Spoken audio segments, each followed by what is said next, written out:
Ugh. I'm a sweaty boy. It's hot and sweaty. Knees weak, arms are heavy. Netflix. What was once a bastion of original content that offered respite to viewers and creators alike from the tropes of traditional media is now traditional media. You know how the saying goes, you either die a hero or live long enough to see yourself become a dating show. Why take the risk of creating high quality programming when you could just get views? That's a good question, actually. As a matter of fact, this video is now about 5-minute crafts. Just kidding, but like, kinda. Today, we're talking about Too Hot to Handle, a dating show with a twist. I'm sorry, what's that? They all have twists.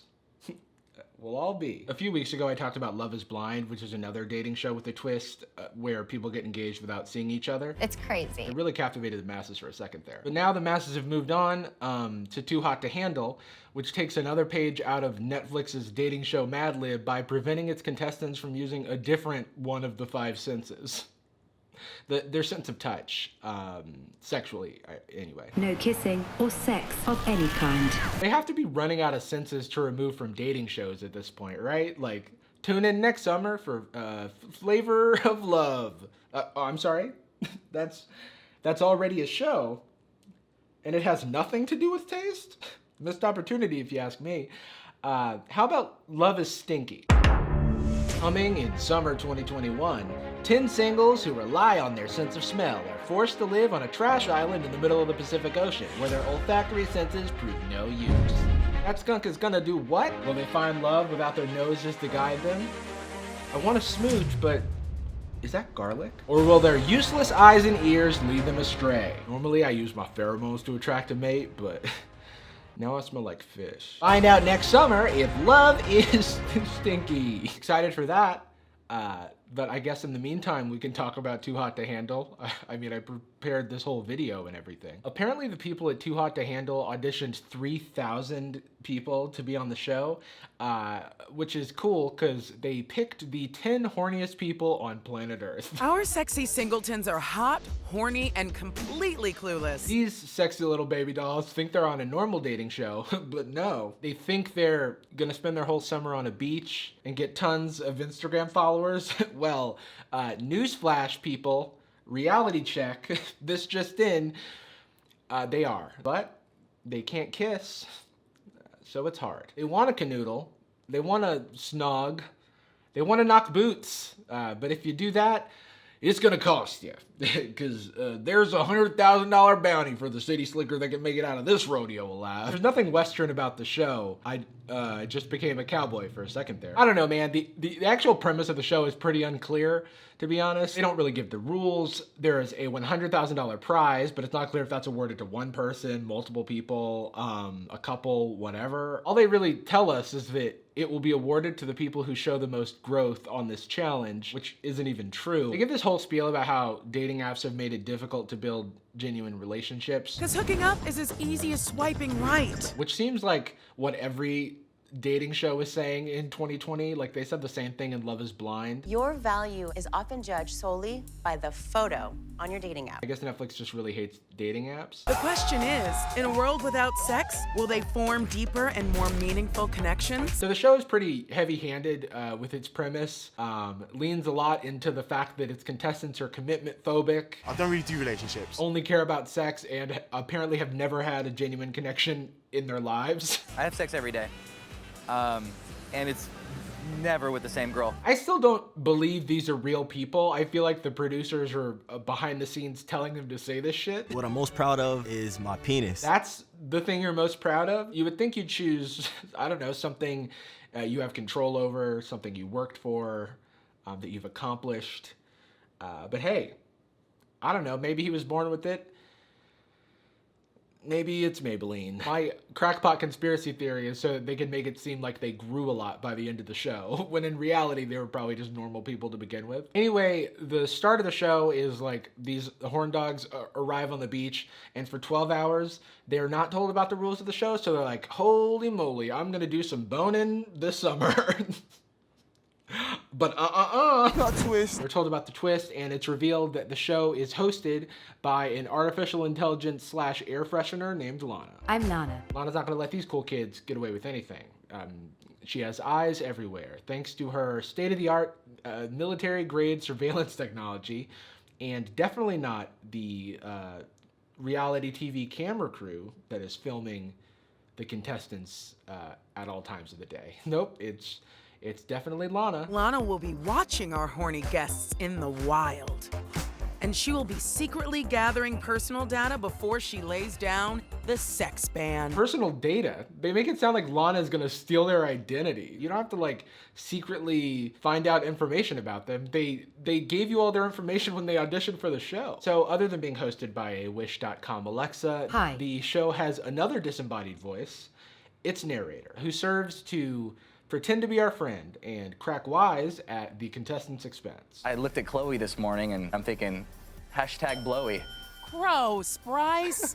Unfollowed. #Noe.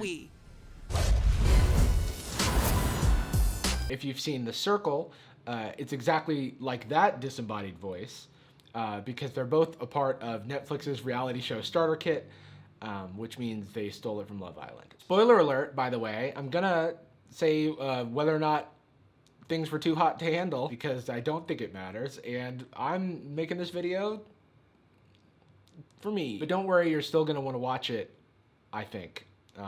So don't worry about that. The show begins with our contestants arriving at the beach, which is in Mexico, by the way. I don't think it's mentioned in the show itself because nothing is.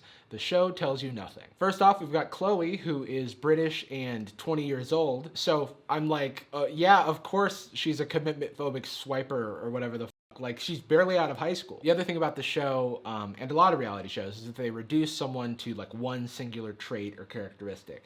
And Chloe's is that she's dumb. I'm not the brightest spark in the book. It's something that's regularly mentioned in the show by both the narrator and Chloe, and they edit every scene she's in to make her look dumb as hell. Intellectually not that smart. I should mention that other contestants say dumb stuff all the time. It's the word when you like get like a sign of like hope, a loophole. But when Chloe says it, that's Chloe. Silly Chloe. Her brain is broken. Chloe's not alone for long though, because coming up right now is our next contestant, Sharon. It's spelled like Sharon, but with an extra R. So it's Sharon. I'm Sharon, by the way. Sharon's singular trait is that he's a feminist. I'm a feminist, yes. Just kidding, he has a giant schlong, remember? Penis. But give the man some credit. He studied women and gender studies for all the wrong reasons. If you really pay attention, you kind of get the blueprint to how to pick up women. Anyway, there's more talk about how big his Johnson is, no relation. I have this picture, and it's measured next to an air freshener can. What exactly is this supposed to accomplish? Why is he spraying Febreze while talking about his penis? It looks like you just took a poo-poo, Sharon. In comes Haley, a sorority girl from Florida. Haley's singular trait is that she sucks. She's mean and she hates everyone and everything. It's great. I hate it. I still don't like these people. If anything, I'm glad they know I fucked them over, so they'll stop bothering me and stop talking to me. Actually, though, Haley has a bonus trait where she has a tattoo on her back in a language she doesn't know. What language is that? I don't know. Oh, and she's still in college, so she's also really young, but oh so commitment phobic. Come on, Haley, you're what, 21? You should totally be married by now. What are you doing, lady? Thank God Lana found you. A girl looks just like me. I'm so into that. And you'll kiss girls as long as they look like you? Well, sign me up for some auto insurance because this show is progressive. I don't have a driver's license. As you can see, no one is wearing clothes because they're at the beach, I guess, though they never enter the water. And they make fun of Matthew because he's the only one wearing clothes. Bring it home, this guy's like totally chill. So chill, in fact, that he's dressed for winter. It's not the winter, he's in a t-shirt. This is just my swag, man. Next up is Harry, who is Australian and annoying. His trait is that he really wants a catchphrase. Thank you, Lana. You naughty little possum. How are we? Naughty little quesadillas? What's happening? Hello, quesadillas, what's happening? He sucks. I've DM'd like Kourtney Kardashian, Kendall. I hit her with the hello, my little butter chicken. I think I'm quite cheeky and I'm a bit of a cockatoo. We just say one word like super loud at a bar. Crikey!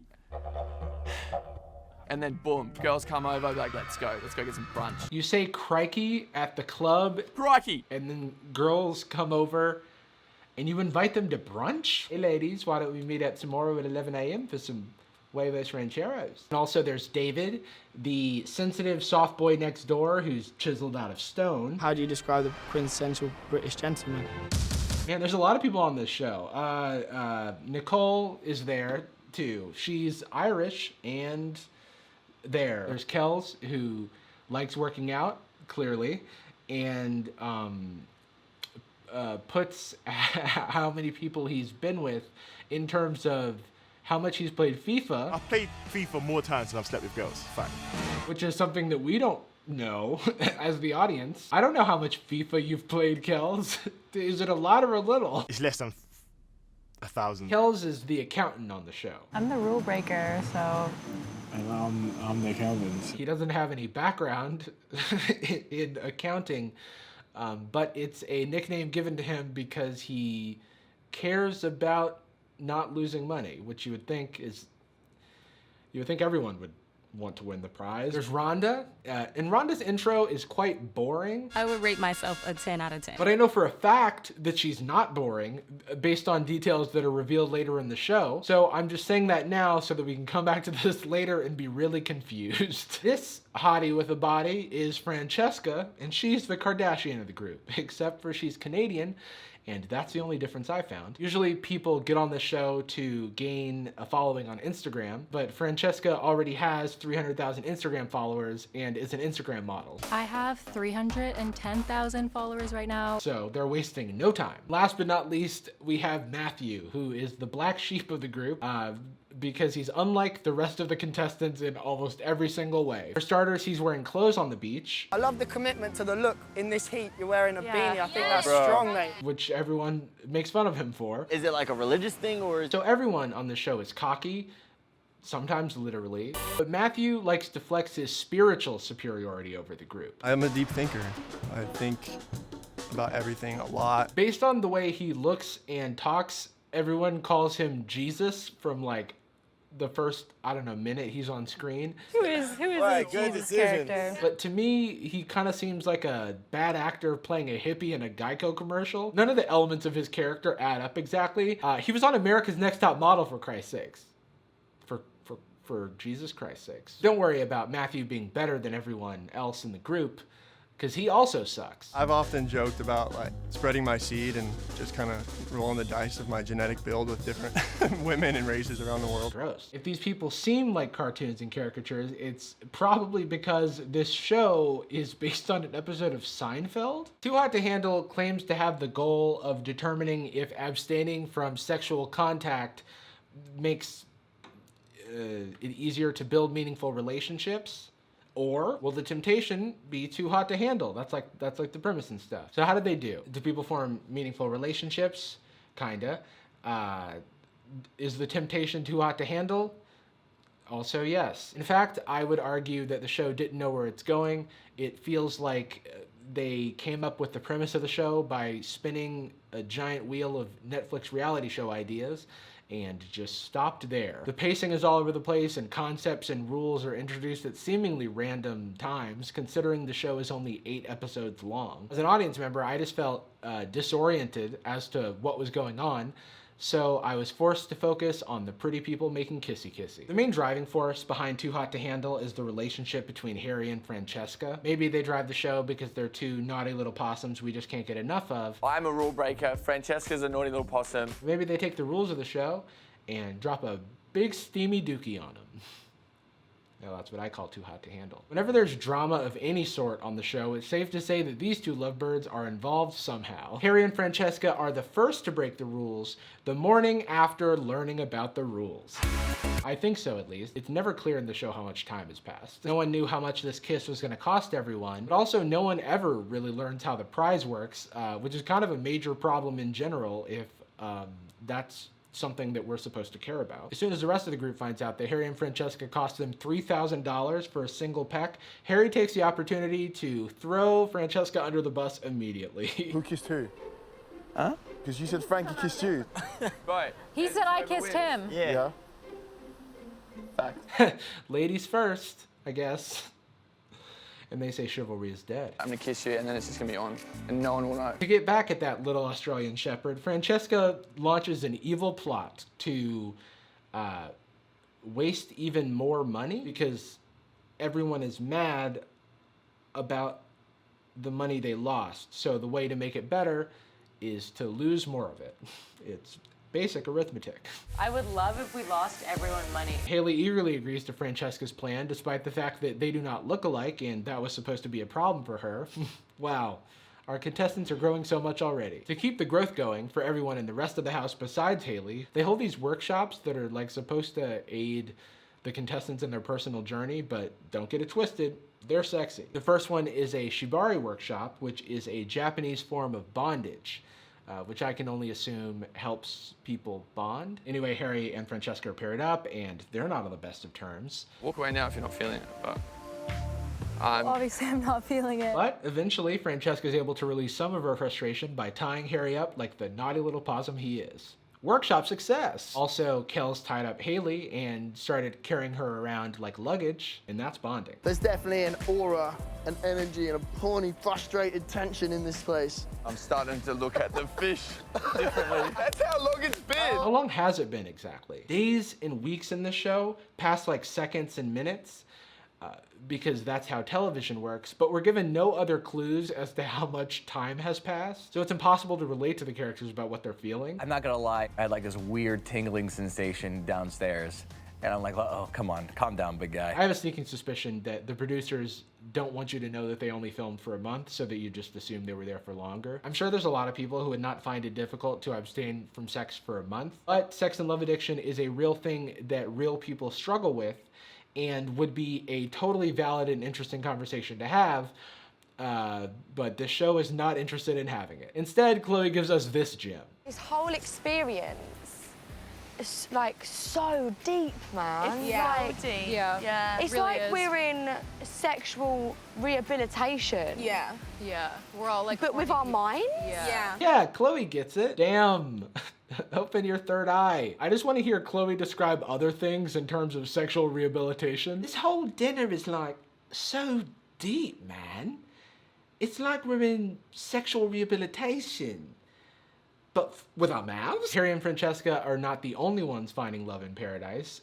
Sharon and Rhonda are also hitting it off. These two sexy singletons get off to a hot and heavy start, but Sharon is a bit of a guy's guy. I'm a guy. Not that we're weak or anything, but sex is like brushing your teeth. He can't talk about feelings. It's just not what guys do. Sharon is not able to open up. I don't know if he's necessarily going to be the one that I want him to be. Until David and his action figure looking ass come onto the scene. He shows Rhonda that men can be sensitive too, by emoting all over Rhonda. He like cries and stuff. What can I say?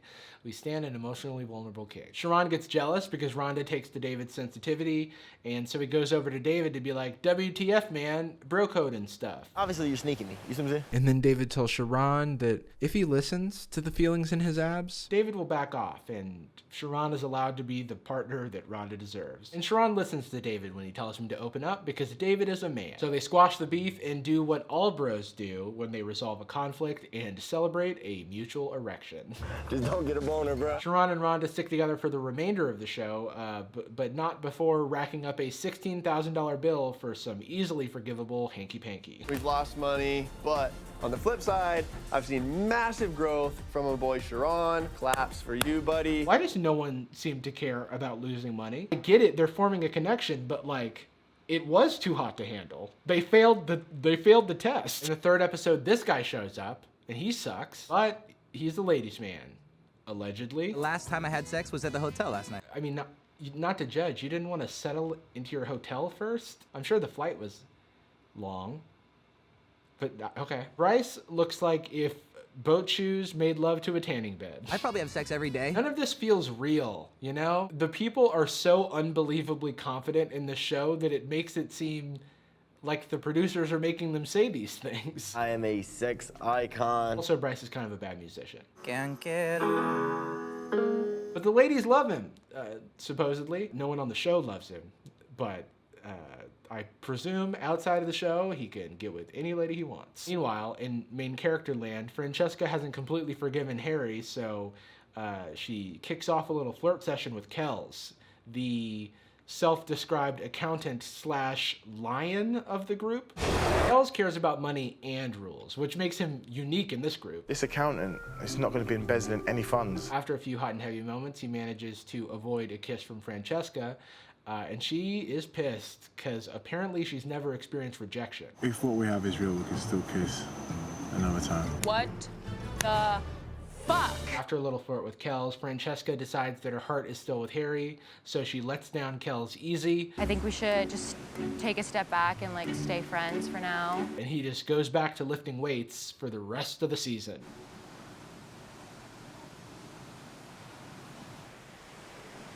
Cool, I'm gonna carry on working out. Francesca goes back to Harry and apologizes for dating Kells, and tells Harry that she wants to be with him. I really don't think that I've been able to like get you out of my head.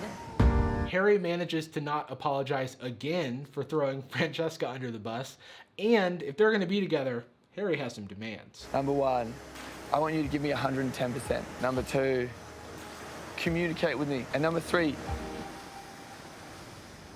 I don't want to break the rules. Most important of which is that he doesn't want to break the rules anymore. So Harry and Francesca get back together, and they break the rules again. Lana isn't the police. It's clear by now that Francesca loves Harry. I trust Harry with my life. I've never trusted someone so much. You trust him with your life? He lied and threw your name under the bus on day one. But what do I know? They're the only couple from the show who's still together. But who doesn't love Harry, or anyone else for that matter, is Haley. Remember Haley? Me neither. She was Francesca's kissing partner at the beginning of the show, and since then, all she's done is hate on everything. So Lana's had enough and kicks her to the curb. But we don't find out when this happens. Instead, we find out in the form of a flashback for some reason. Yeah. Literally. Oh yeah, forgot to mention. You know, Haley kind of reminds you of this? Well, Lana may have given her the boot last night. I can't for the life of me figure out why they edited this the way that they did. They could have just started the episode with Haley getting kicked off, but instead they have this whole sequence where the narrator pretends that they didn't have enough time to show us one of the main characters getting eliminated. I was too wrapped up with Harry and Francesca to tell you. Which would maybe make sense if this was like a reality show that shot week to week and was like edited very quickly. But this is a Netflix show that shot in its entirety last year, and also they're in complete control of how long the episodes are. Which brings me to the next point I want to talk about, which is the weird editing and production choices in this show. The editing in this show is random as hell. Sometimes sections of the show start with no setup or context, like Sharon and Rhonda just being on a boat for some reason, apparently on a date, but like we're not told why they're on a boat. Like pretty much every reality show, they have talking head sequences where like the contestants look into the camera and tell us, you know, what's going on in their heads. But in this show, they like leave the clip running after they've already said their thing, and then they're just kind of like sitting there doing nothing, or like someone's talking to them off screen or something and they make a weird face while the narrator's like shitting on them with a joke. Harry's from Australia, and I literally have no idea where that is. Kells has a beautiful accent. I can't really understand him. Roo-rah, who the hell are we? We're the Zeta ladies, and we don't know geography. There's also a lot of B-roll of the people on the show like partying and looking into the camera and like being sexy and stuff. Which is fine, but it just makes the whole thing feel less genuine, which is saying something for a reality show. Like, I feel like they filmed this show and realized they didn't have like a strong structure to it, so they just like kind of forced it in post. And the narrator has this tone that makes them seem like they're your friend or that you're watching the show with them. But it ends up being so overproduced that it feels manipulated. Also, the narrator only ever makes the contestants look really bad. 911. What's the number for 911? Pretty sure it's 911. Which feels weird because it's like, hey narrator, you are also a part of the show. You don't get to rag on it. That's my job. Anyway, so Haley leaves and they bring in 3 new people to take her place. And by the way, it's episode 6 of 8. So like, how invested could we possibly get in these new people? There's Lydia. I love sex. It makes me feel good. Cool, Lydia. Thanks for sharing. Corey is beautiful, but dumb as bricks. You're very chivalrous. What does that mean? And there's Madison, who Matthew tries to get with, but despite all his big talk about his swag and how much he wants to spread his seed around, he has absolutely no game. There's a saying I use that says, a bird can't fly if it's holding onto a branch. So like really, the real test is being able to let go. So Matthew then leaves, and Corey and Madison are randomly eliminated right before the end of the show. Madison. Oh my god. Madison leaving, like, I seen that coming. She was just there, wasn't she? Like, what was she really doing? Corey.